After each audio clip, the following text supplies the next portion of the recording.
Afghanistan is in the spotlight as global powers gather for virtual talks on the crisis-torn country. Italy is hosting the G20 meeting, which is expected to focus on urgent aid and security concerns in the region. Afghanistan's new rulers have proven a key obstacle. Many G20 countries do not want to establish any direct relations with the Taliban. Qatar says recognition of the new government isn't as important as tackling the worsening disaster on the ground.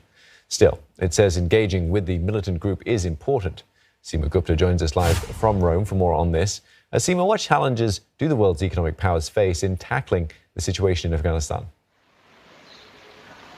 Well, first off, there really is the humanitarian and economic crisis facing Afghanistan right now. Ever since the Taliban took over on August 15th, international aid to the country has more or less been blocked at several points. And so the country really is on the verge of a crisis right now. Banks are closing. There's a liquidity problem. Essential services have been suspended. The price of food has gone up, and people's salaries are not being paid. And so many countries, the countries of the G20, are concerned about this, the effect that this is going to have on just feeding people desperately needing food.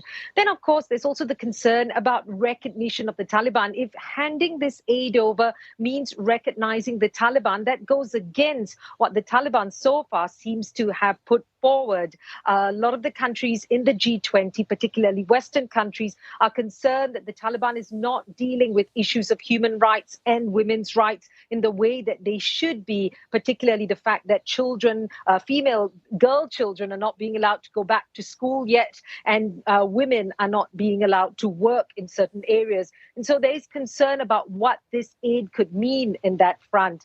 What we've seen so far in terms of the summit or meeting of the G20 nations here today is that the EU so far, we've heard, has pledged a €1 billion aid package. But they've made clear that that is to help international aid agencies and local aid agencies. It's going to the Afghan civilians and not to the Taliban government.